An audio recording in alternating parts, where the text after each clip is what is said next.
En 2012, Casey Stoner anunció que la temporada siguiente se retiraba de MotoGP. Fue un bombazo. La competición disfrutaba entonces de la mejor generación de pilotos de toda su historia: Valentino Rossi, el propio Casey Stoner, Jorge Lorenzo, Dani Pedrosa.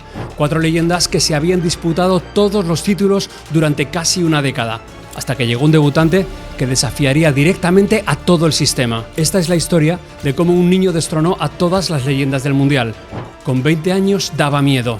El piloto que más veces se cayó aquel año, 15, una de ellas a 280 km/h. El novato por el que MotoGP tuvo que cambiar sus reglas 2 veces, para dejarle entrar y para intentar frenarle.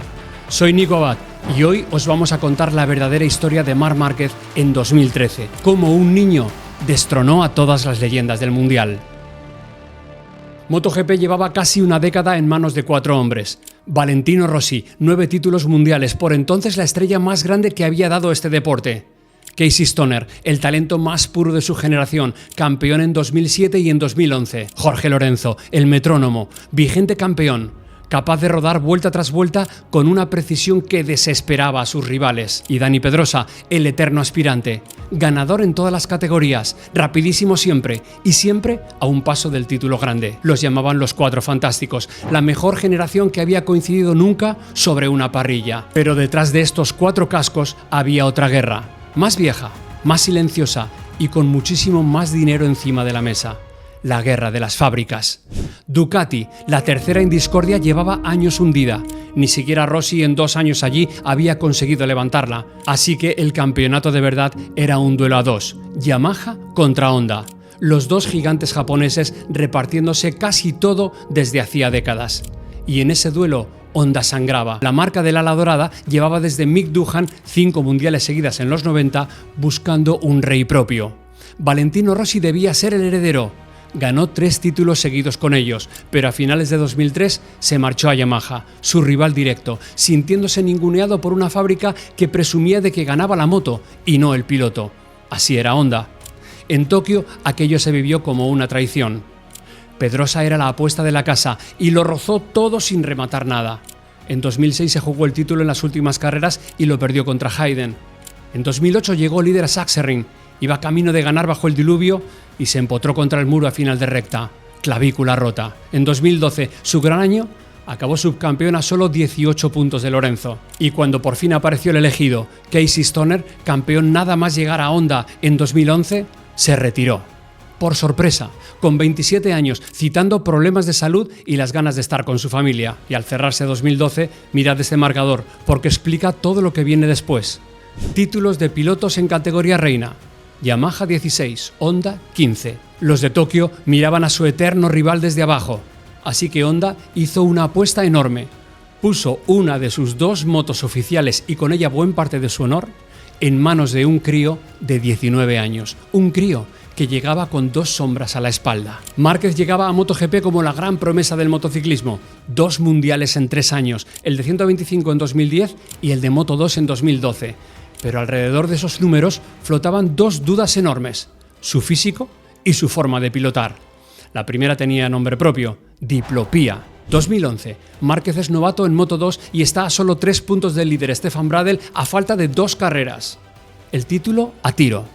Y en los entrenamientos libres de Sepang se va al suelo por orejas y se golpea la cabeza contra el asfalto. Esa semana, el deporte español aprendió una palabra nueva: diplopía. Visión doble. Márquez no pudo disputar las 2 últimas carreras y el título se lo llevó Bradl. Le operaron del 4º nervio craneal. Y después, nada. Un invierno entero encerrado en casa. Sin moto, sin gimnasio, sin fechas, solo esperando día tras día a dejar de ver doble. Sin saber si aquello se curaría o si su carrera había terminado a los 18 años. Recuperó la visión justo a tiempo para la pretemporada. Primera carrera de 2012. Qatar. Victoria. 9 triunfos aquella temporada, campeón del mundo de Moto2, la redención completa. La segunda duda no se curaba en un quirófano. Márquez tenía fama de ser rapidísimo y demasiado alocado. Sus últimas carreras en Moto2 lo retrataban. En Australia 2011 no levantó el gas cuando los entrenamientos ya habían terminado y provocó un fuerte accidente con pilotos que rodaban lentos. Sanción: salir último. Remontó hasta el podio. Y en Valencia 2012, su última carrera en la categoría, se llevó por delante a Corsi, que iba lento en una maniobra que los comisarios consideraron demasiado agresiva. Otra sanción: salir el 33º de 33 pilotos.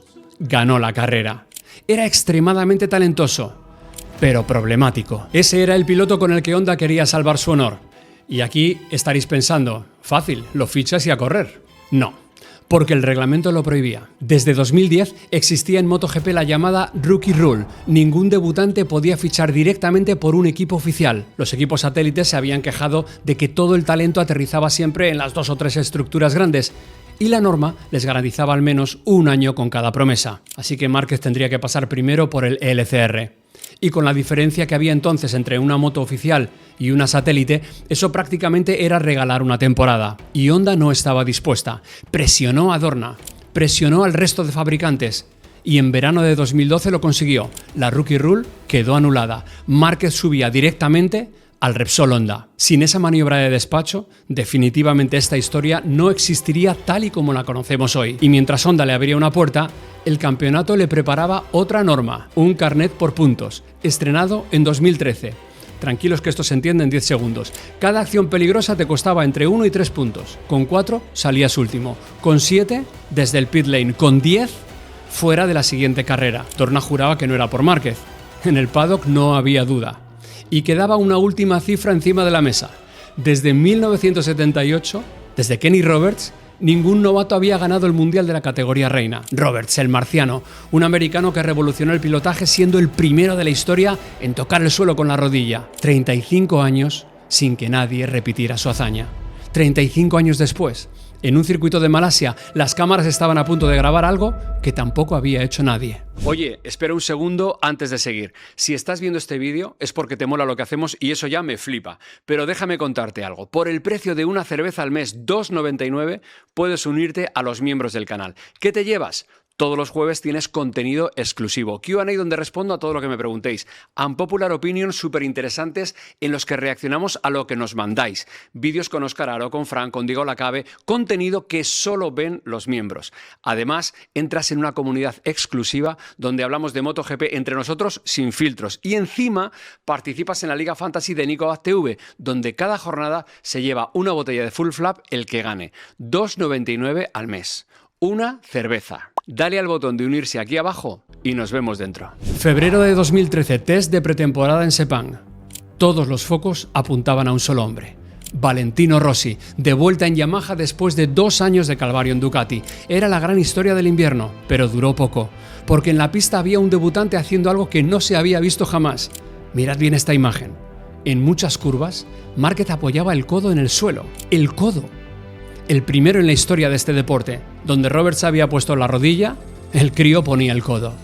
El paddock entero se quedó mirando. Acabó cuarto, a medio segundo del más rápido, Jorge Lorenzo. Para su primer test oficial en la Honda era mucho más que un aviso. 2 semanas después llegó la confirmación. Austin, Texas. El circuito se estrenaba ese año en el Mundial, así que se organizó un test privado solo para Honda, Yamaha y el LCR. Pista nueva para todos. Igualdad total. Márquez arrasó. 6 décimas más rápido que Pedrosa. Más de 1 segundo más rápido que Lorenzo. Márquez asusta en Austin, tituló Marca. Lorenzo lo dijo sin rodeos. Ya sabíamos que venía a ganar. Y aquí ha demostrado que no va a hacer falta esperar a que coja experiencia. Y Rossi, entre risas, soltó la frase que lo resumía todo. Márquez es impresionante, va fortísimo. Me da un poco de miedo. El último test en Jerez, pasado por agua, ya no cambió nada. La pretemporada había terminado. Faltaba comprobarlo donde de verdad importa. En la carrera. 7 de abril de 2013. Losail, Qatar. La única carrera del año que se corre de noche, bajo torres de focos, con el desierto alrededor. Y en mitad de esa parrilla iluminada, un debutante a punto de estrenarse contra las 3 leyendas que seguían en pie. Márquez salía sexto. Y la salida fue mala, perdió posiciones y se atascó en el grupo. Cualquier novato se habría conformado con acabar la noche de una pieza, pero él no. Fue pasando rivales uno a uno. Alcanzó a Pedrosa, le adelantó y se plantó segundo en su primera carrera de MotoGP. Pero por detrás, ay amigo, venía alguien más. Valentino Rossi, el ídolo de su infancia, también estaba remontando. Las últimas vueltas de aquella noche fueron un regalo para la historia. El primer duelo entre Rossi y Márquez. Se adelantaron varias veces. El maestro contra el aprendiz, rueda contra rueda. El pulso lo ganó Rossi, que se llevó la segunda plaza por detrás de un Lorenzo escapado desde el principio, en otro código postal, como decía Denis Noyes. Doblete de Yamaha. Y tercero, subido al podio en su debut, el niño. Después de la carrera, Márquez contó algo que casi nadie sabía. Al principio estaba muy nervioso, tanto que las primeras vueltas los brazos se me han quedado rígidos y se me han cargado los antebrazos. No podía pilotar bien. Y sobre el duelo dijo: cuando me ha adelantado Valentino me he dicho, vale, ahora toca aprender del maestro. Es mi ídolo de la infancia, he intentado devolvérsela al final, pero él tenía un puntito más de experiencia. Rossi respondió con un aviso para todos. Ha sido una batalla limpia y agresiva, está preparado para ganar carreras ya mismo. Márquez se doctora ante Rossi, tituló El País. Márquez ya tutea a los dioses, escribió Marca.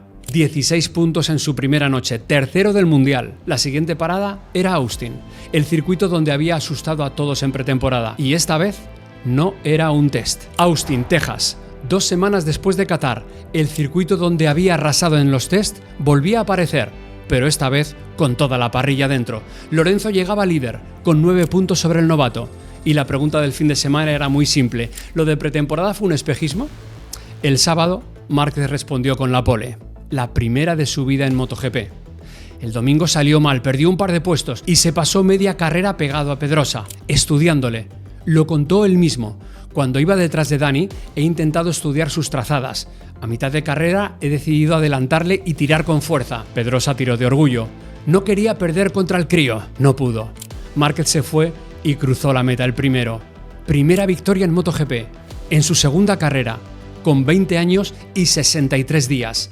El ganador más joven de la historia de la categoría reina. El récord que caía era el de Freddie Spencer y llevaba en pie desde 1982. Lorenzo se quitó el sombrero. Marca ha estado en otra liga, dijo. Batir el récord de Spencer en su segunda carrera demuestra que tiene un talento bestial. Y Rossi remató. Ha nacido una nueva estrella. Ya es un candidato directo a ganar este campeonato. Márquez hace historia en Austin, tituló As. El niño prodigio ya gana, escribió el equipo. Y el marcador decía algo que nadie esperaba tan pronto. Márquez y Lorenzo empatados a 41 puntos en lo más alto del Mundial. Por el paddock empezó a correr la pregunta que iba a durar todo el año. ¿Cómo lo está haciendo? La respuesta de momento tendría que esperar, porque la tercera cita era Jerez. Y Jerez venía con un regalo envenenado. Aquella semana, el circuito bautizó su última curva, la 12+1, con el nombre de Jorge Lorenzo. Hubo acto oficial, fotos, aplausos. Un homenaje precioso al vigente campeón. Quedaos con esa curva. En la carrera mandó Pedrosa, que adelantó a Lorenzo y se escapó hacia una victoria que necesitaba como el aire. Y por detrás, Lorenzo empezó a perder ritmo. Márquez lo olió, vuelta tras vuelta se le fue echando encima hasta llegar a la última con una segunda plaza en un suspiro. Última vuelta, última curva, la curva Jorge Lorenzo. Márquez se lanzó por dentro, contacto. Lorenzo se fue largo, fuera de la trazada, a la grava, y el novato cruzó la meta segundo. Era la curva que llevaba el nombre del hombre al que acababa de echar de ella. Lorenzo no le saludó después. Le afeó la maniobra y dirección de carrera decidió no sancionar. Márquez pidió disculpas a su manera. Sé que ha sido una maniobra al límite, de las que hacen afición. En el motociclismo, si ves un hueco en la última vuelta, tienes que intentarlo. He aprendido mucho viendo vídeos de los adelantamientos de Rossi a Gibernau o de Pedrosa a Lorenzo en esta misma curva. Eso fue lo que dijo. Lorenzo no contestó. No voy a hablar de la última curva porque todavía estoy muy caliente y podría decir cosas muy negativas. Solo diré que he cometido un error al no cerrar la puerta del todo. Y Rossi. Rossi se reía. Ha sido un adelantamiento fantástico. Me ha recordado muchísimo a mi adelantamiento a Sete en 2005. En la última curva de la última vuelta no hay amigos. Márquez impone la ley de la selva, tituló El País. A los Rossi, resumió Marca. Y el paddock se partió en dos por primera vez. Para unos, una falta de respeto al campeón en su propia casa. Para otros, exactamente lo que este deporte llevaba años pidiendo. Márquez salió de Jerez líder en solitario. Y con un detalle que entonces nadie miró. Aquel segundo puesto valía 4 puntos más que el tercero. Guardad esa cifra. Le Mans le enseñó otra cosa. La lluvia. Su primera carrera en agua con una MotoGP. Salida horrible, 10ª posición, un par de sustos que casi hacen que acabe en el suelo, y de ahí para arriba. Hayden, Bautista, un Lorenzo en caída libre, Y al final llega Dovizioso, tercero bajo el diluvio. Terminar tercero tras casi haber estado noveno es como una victoria, dijo. Pedrosa ganó y se puso líder del mundial. Y entonces llegó Mugello, el circuito más rápido del mundo. Viernes, segundo entrenamiento libre. Márquez lanza su Honda recta abajo. Pasa el cambio de rasante y frena. La rueda delantera se bloquea a 337 km por hora. La moto se va derecha contra el muro y a 280 km por hora, Márquez, en una décima de segundo, toma la única decisión posible: saltar. Se tira de la moto en marcha para esquivar el impacto. Los datos del airbag de su mono lo contaron después. El golpe saturó los sensores, que solo llegan a medir 25 G. El impacto real fue todavía mayor. Una de las caídas más rápidas jamás registradas en este deporte. Salió en camilla. Contusiones, heridas en la cara y una frase que lo dice todo: es la única vez que he salido en camilla y la única vez que he tenido miedo. Sabía que podía pasar algo muy grave. Livio Suppo, su jefe de equipo, contó el resto. Marc vio la muerte de cerca el viernes y solo quería volver a subirse a la moto. Se levantó de la grava y nos hacía señas de que le preparásemos la segunda moto.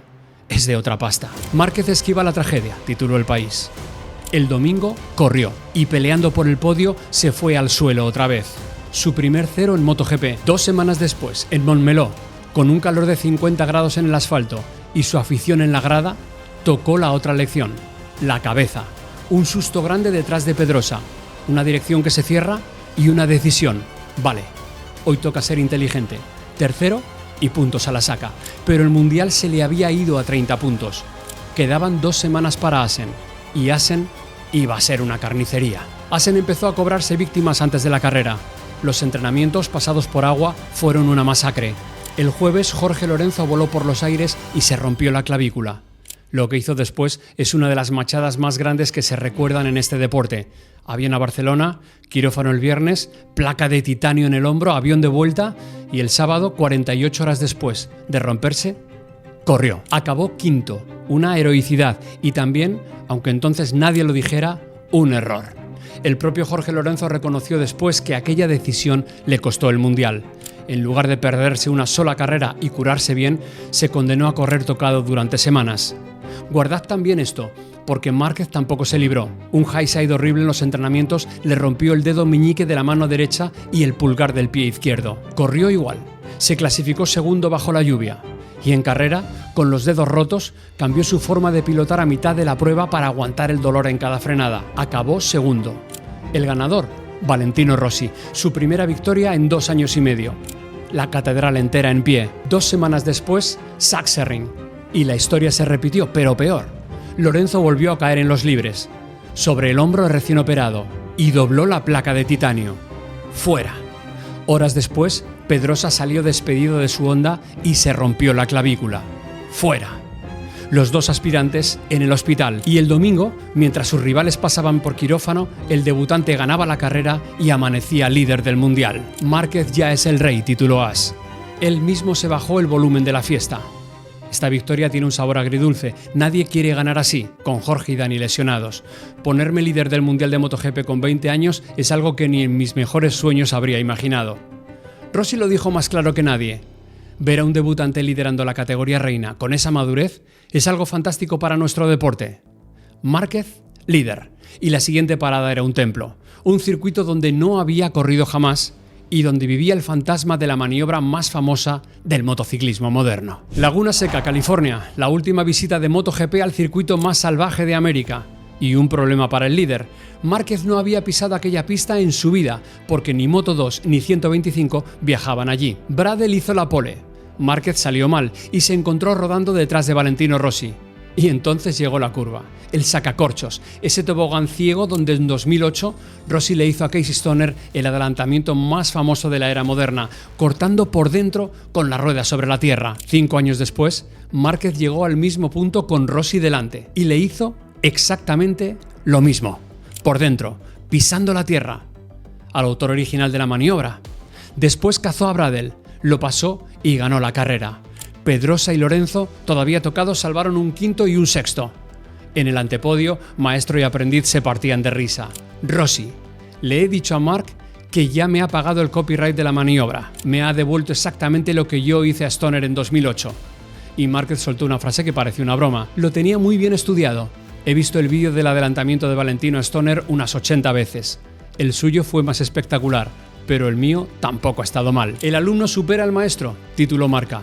Márquez profana el templo de Rossi, escribió As. 80 veces. Ahí, escondida en una frase de risas, estaba la respuesta a la pregunta del año.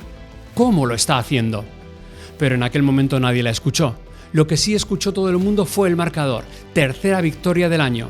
16 puntos de ventaja y un debutante instalado en lo más alto del mundial. El verano no había hecho más que empezar. Del parón veraniego sus rivales volvieron curados. No sirvió de nada. Indianápolis, pole, adelantamiento a Lorenzo, adelantamiento a Pedrosa, victoria.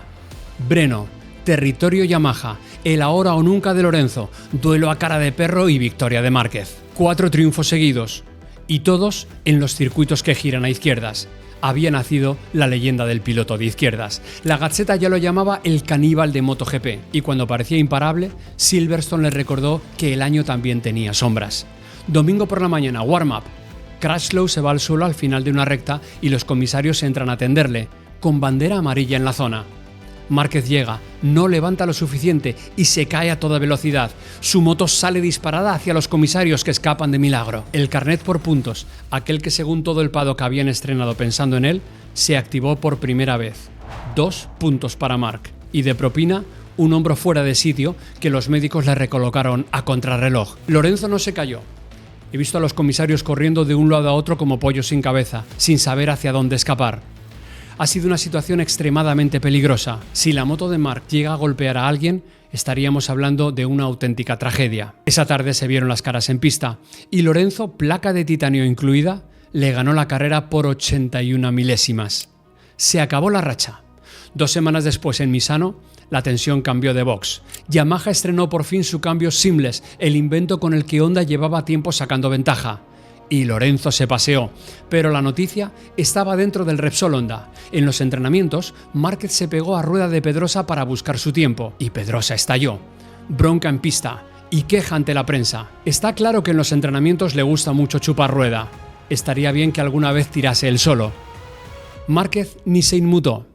Estos son las carreras. Si tienes una buena rueda delante, la sigues. En carrera volvió a pasarle, claro. Segundo por detrás de Lorenzo. La tensión del box de Honda estaba a un roce de estallar. Literalmente. Motorland, Aragón, el circuito fetiche de Dani Pedrosa. Y la carrera, además, se corría el día de su 28 cumpleaños. Ya estaba recuperado del todo. El guión perfecto. Duró 6 vueltas. Lorenzo mandaba. Pedrosa iba segundo y Márquez tercero, atosigándole. En la curva 12, el novato llegó pasado de frenada, levantó la moto para no embestir a su compañero y al hacerlo, su brazo rozó la parte trasera de la Honda de Pedrosa. Un roce, nada, salvo por un detalle. En esa zona iba expuesto el cable del sensor que alimenta el control de tracción. El roce lo cortó y cuando Pedrosa abrió el gas, su electrónica ya no sabía lo que hacía la rueda trasera. La moto lo escupió por los aires, otra vez al suelo, otra vez lesionado. El día de su cumpleaños. Márquez, mientras tanto, se había ido largo y había perdido el contacto con Lorenzo. Le dio igual, se rehizo, lo cazó y lo pasó en las últimas vueltas. ¡Victoria! El paddock ardió. Márquez gana en Aragón y desata la guerra civil en Honda. Tituló As. Márquez, bajo sospecha, escribió El Mundo. Pedrosa en caliente fue durísimo. Marc siempre está pilotando muy al límite. Al tocarme me ha roto el sensor y a la que ha tocado gas, he volado. En las carreras no todo vale.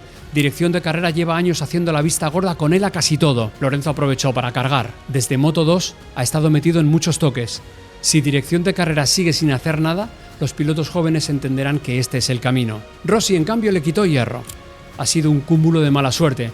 El toque fue mínimo y tuvo la increíble puntería de romper un cable diminuto. Si el cable no se rompe, nadie estaría hablando de sanción. Y Livio supo, asumió lo técnico.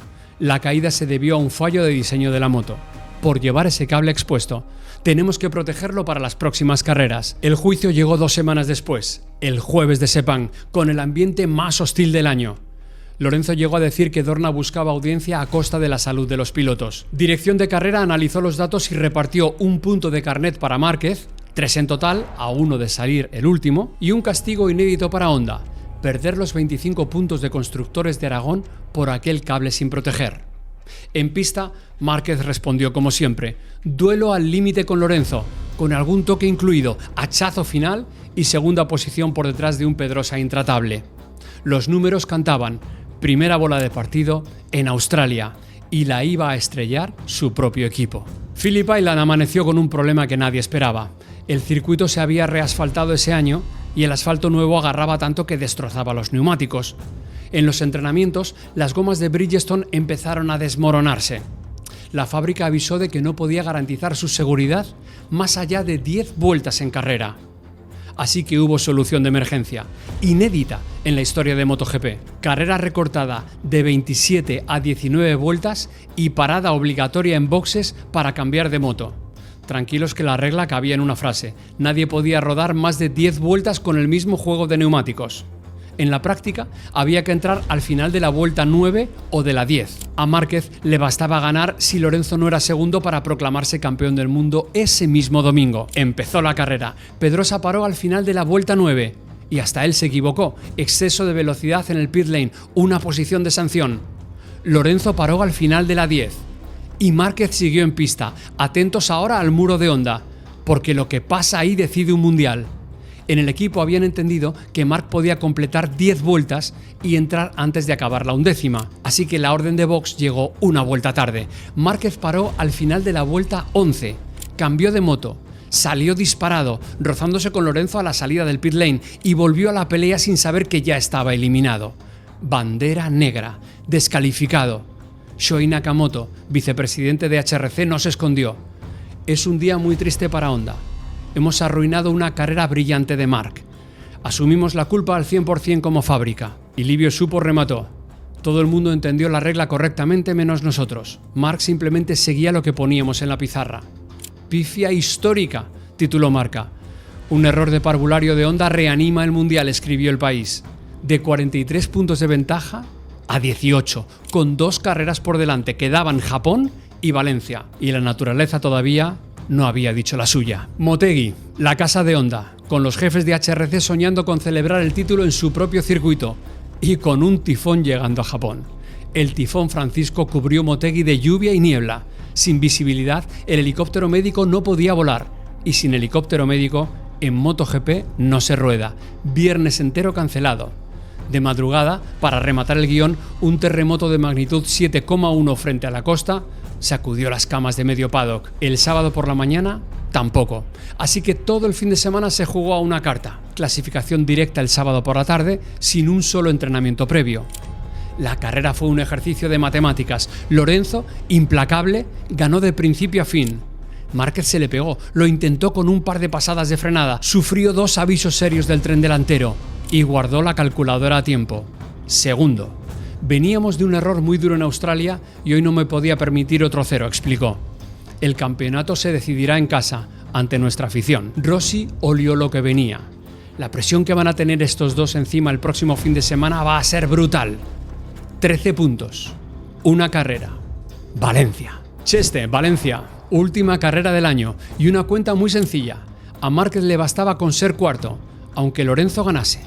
Era solo la tercera vez en más de 20 años que el título de la categoría reina se decidía en la última cita y flotaban 2 preguntas incómodas. ¿Ayudaría Rossi a Lorenzo, su compañero de Yamaha, después de un año simpatizando abiertamente con el novato? Y otra, ¿ayudaría Pedrosa a Márquez después de todo lo que había pasado entre ellos? Márquez hizo la pole. Lorenzo ganó la salida. Entonces empezó la carrera más extraña del año, porque Lorenzo, el hombre del ritmo imposible, se puso a rodar despacio. A propósito, un segundo más lento que su ritmo de entrenamientos. Quería hacer tapón, apelotonar al grupo, meter a 8 motos en un pañuelo y que alguien hundiera a Márquez más allá de la 4ª plaza. El plan tenía un resquicio. Dani Pedrosa quería ganar y atacó. 6 adelantamientos en las 7 primeras vueltas, con Lorenzo devolviendo cada golpe en la curva siguiente, hasta que hacia la 9ª vuelta, Lorenzo se metió por dentro, se tocaron y Pedrosa se fue largo, a un suspiro de irse al suelo. Cayó hasta la 5ª plaza. Márquez, que miraba la guerra desde fuera, pasó a ser segundo sin despeinarse. Ahí Lorenzo entendió que el bloqueo había muerto. Abrió gas, se escapó y se fue a ganar la carrera en solitario. Por detrás Pedrosa remontaba. En las últimas vueltas alcanzó a Márquez. Y el novato, el niño, el agresivo, el que nunca regalaba un metro, hizo lo más difícil todavía. Nada. Le dejó pasar sin pelear. Cabeza fría, calculadora, tercero bajo la bandera cuadros, campeón del mundo de MotoGP, con 20 años y 266 días. El campeón más joven de la historia de la categoría reina. Y el primer novato que ganaba el título desde Kenny Roberts en 1978. 35 años después, el Rookie de Oro ya es leyenda, tituló marca. El niño prodigio que desafió a la historia, escribió El País. Ha sido la carrera más larga de toda mi vida, resumió después. Cuando he visto que Jorge ralentizaba el ritmo, he decidido que yo no iba a entrar en esa guerra. Ser campeón del mundo en mi primer año es algo que jamás habría imaginado. Lorenzo, con el título perdido por 4 puntos, fue un caballero. Hoy tengo que felicitar a Marc porque se merece este campeonato. Aguantar la presión que ha tenido siendo debutante es algo impresionante. Y hasta Freddie Spencer, el hombre cuyo récord había caído en Austin, mandó su bendición. Los récords están para romperse y no puedo estar más feliz de que haya sido Marc quien lo haga. Es fantástico ver cómo redefine los límites de nuestro deporte. 4 puntos. Volved un segundo a Jerez, a la curva con nombre nuevo. Aquel segundo puesto que le quitó a Lorenzo en la última vuelta valía exactamente 4 puntos. El mundial se decidió allí, en la curva Jorge Lorenzo. Y ahora sí, la pregunta del año. ¿Cómo lo hizo? ¿Cómo lo hizo? Estaréis pensando en el talento, y tenéis razón. Pero el truco de verdad estaba en otra parte, y llevaba 12 meses a la vista de todos. Márquez fue el piloto que más veces se cayó en 2013. 15. Más que nadie en toda la parrilla. Y a la vez fue el más regular del mundial. 16 podios en 18 carreras. Solo falló en Mugello, donde se cayó, y en Australia, donde le falló su equipo. Lorenzo se cayó 3 veces, Pedrosa 6. Pero ellos se rompieron huesos y se perdieron carreras. Márquez, 15 caídas y ninguna lesión grave. No es casualidad, es un método.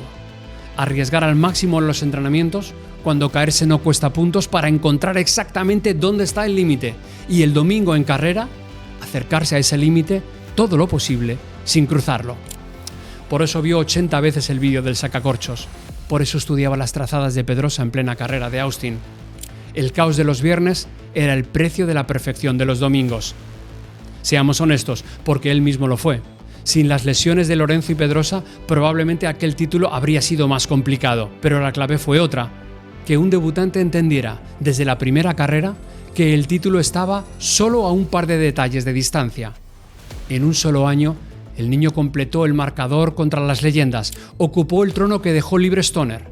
Venció a Pedrosa dentro de su propio equipo, superó a Rossi en su curva sagrada y le arrebató el título a Lorenzo en la última carrera. ¿Os acordáis del marcador del principio?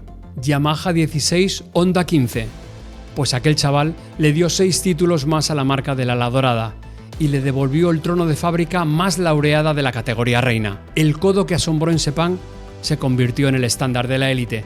No hay campeón que no lo apoye. Y el carnet por puntos que estrenaron vigilándole acabó decidiendo otro mundial. En 2015, Valentino Rossi sumó 3 puntos por su acción con Márquez en Sepang, que unidos a uno anterior le obligaron a salir último en la Valencia decisiva. Tras aquella polémica, la FIM desmontó los castigos del carnet. Y la pregunta que dejó en Jerez: ¿era aquella agresividad una falta de respeto o justo lo que MotoGP necesitaba? Lorenzo y Pedrosa avisaron todo el año de que no todo vale. Rossi respondió que era un estímulo para el campeonato. Y quizá la respuesta sea la más incómoda: las dos cosas a la vez. Porque MotoGP entero, el pilotaje, las normas, el listón, tuvo que cambiar para adaptarse a él. Nadie lo ha repetido. Han llegado novatos brillantes, Quartararo, Acosta, y ninguno se ha acercado siquiera. Hoy, con 33 años, busca su 10º título mundial.